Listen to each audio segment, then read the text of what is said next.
projet qui a pris naissance il y a déjà plusieurs mois et qui s'inscrivait dans une logique de gouvernance au niveau de la régie régionale afin qu'on puisse continuer à faire preuve, en fait, d'innovation et de demeurer avant-gardiste dans nos différentes opérations qui visent à maximiser la gestion des matières résiduelles. Vous savez, un complexe environnemental, notre mission principale, c'est la cueillette au porte-à-porte, c'est de valoriser les saines pratiques, mais c'est également du traitement.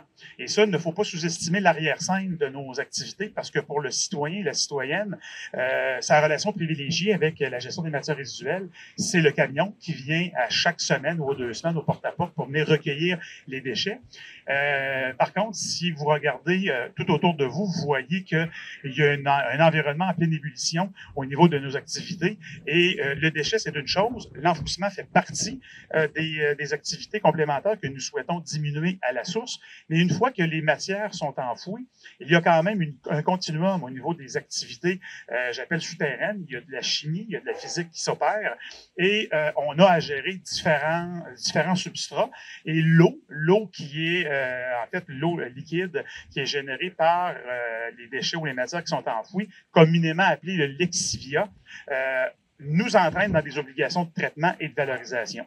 Alors, il y a quelques années, en fait, toujours en adéquation avec, comme je vous mentionnais, notre objectif d'améliorer, de bonifier nos activités, notre directeur général, David Loranger-King, qui est avec nous aujourd'hui, nous a interpellés pour nous, je dirais, présenter et en fait faire valoir une entreprise qui a en fait été mise en place par Francis, qui va vous adresser la parole dans quelques minutes, qui vise notamment à faire de la valorisation de par évidemment des saules.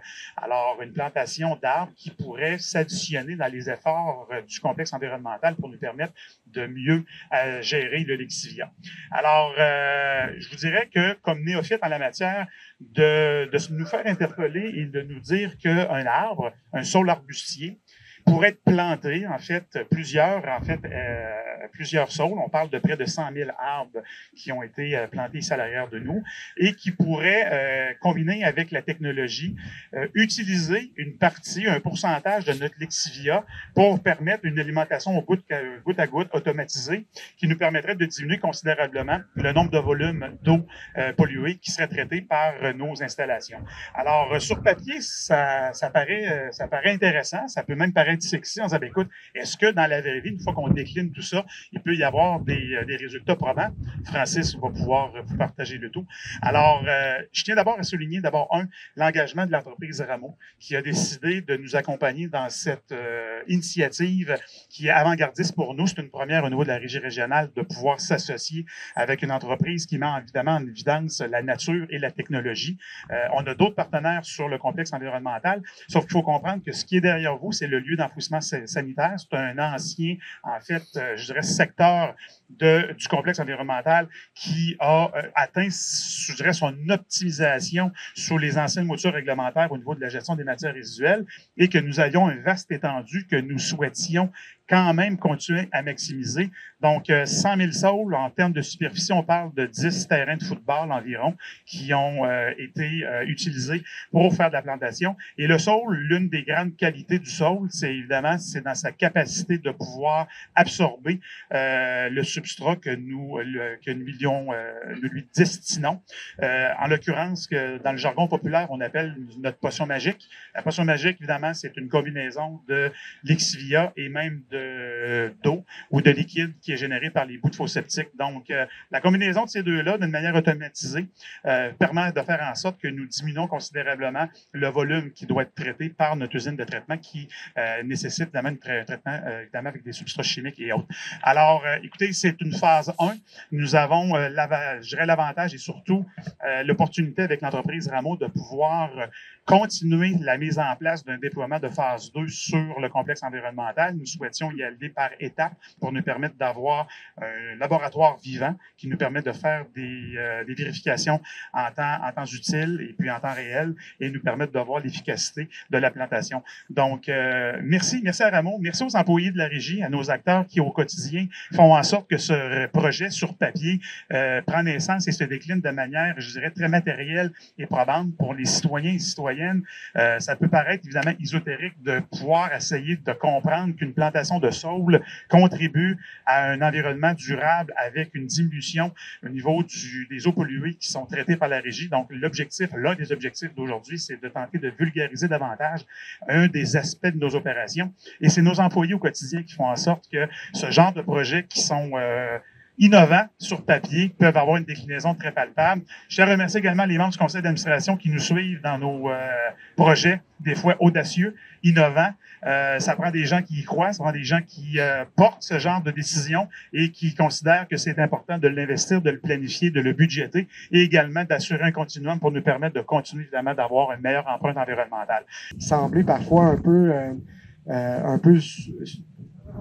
abstrait. Donc, l'idée, c'est un peu de vous expliquer comment ça fonctionne. Puis, on a souvent le réflexe, quand on fait des conférences de presse, de vouloir être devant des machines. On a eu un peu le même réflexe. On est derrière un conteneur de métal, mais en réalité, les vraies vedettes ici, ben, c'est les 100 000 saules qui ont été plantés parce que la nature, souvent, on se plaît à dire, la nature, c'est des millions d'années d'itération, puis ils font des choses qu'on comprend encore mal aujourd'hui. Puis c'est un peu ça qu'on a réussi à développer au fil des années avec plein de projets de recherche et bon, qui mènent à cette finalité-là ici. Le projet ici, ben, dans le fond, le saule a une grande... On dit souvent qu'il y a un défaut, il consomme beaucoup d'eau. Puis au départ, quand on faisait nos projets de recherche, on se rendait compte qu'on n'était pas capable de collecter l'eau dans les lisimètres parce qu'il n'y en avait pas. Puis là, ben, on s'est dit, ben, c'est peut-être ça la fonction principale, c'est que justement, il n'y a pas de ruissellement, il n'y a pas d'eau qui sort du système. Fait, ici, dans cette plantation-là, chaque litre d'eau, chaque goutte d'eau qui va être irriguée reste dans la plantation et ne s'en va pas dans le milieu récepteur. Un peu plus tôt, je parlais avec Monsieur le Président de la rivière du bassin versant de la Jacques-Cartier. Ici, c'est quand même assez frappant. La rivière Jacques-Cartier est à quelques centaines de mètres. C'est une rivière qui a quand même une signification, qui est une rivière, une de nos rivières à saumon au Québec, le saumon de l'Atlantique, c'est une espèce qui est menacée. C'est une rivière qui a aussi une signification aujourd'hui en ce jour de la réconciliation. C'est une coïncidence que ce soit aujourd'hui, mais de poser un geste comme celui-ci, de protéger nos écosystèmes, ça va dans ce sens-là. On a, je crois, c'est Donnacona qui puise son eau potable justement à partir de la rivière Jacques-Cartier. Donc, le Lixivia, c'est un peu la résultante de ce qu'on met dans notre poubelle chaque jour. Puis, l'avantage d'un système comme ça, c'est qu'il n'y a aucun rejet et tous les contaminants qui sont inclus dans ces Lixivia-là ben, restent ici et ne s'en vont pas dans la rivière. Donc, aujourd'hui, on commence à découvrir toutes sortes de nouveaux contaminants qu'on ignorait il y a quelques années. Et ce que vous avez fait comme geste, c'est aussi, à la limite, une solution pour les contaminants qu'on va découvrir dans les prochaines années. Puis on fait souvent l'allusion à des technologies vertes, ça doit coûter plus cher. Tu sais, on pense que naturellement, vu que c'est vert, c'est plus cher.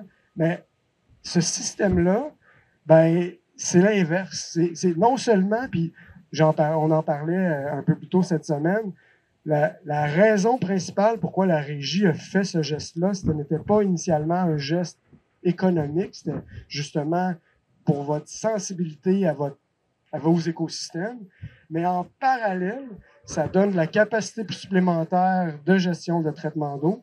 Ça permet aussi de réduire éventuellement les coûts d'opération. Dans certains cas, ben, on vient un peu joindre l'utile à l'agréable. On a amélioré la performance du complexe en même temps qu'on a justement investi dans le futur à justement économiser pour les futurs litres qui pourront être traités. Puis en plus, ben, l'intérêt, on en parlait un peu plus tôt, ben, c'est facile de mettre à l'échelle ce système-là. On peut soit agrandir le système. C'est pas aussi statique qu'une usine de traitement d'eau traditionnelle. Donc, il y a vraiment beaucoup d'avantages.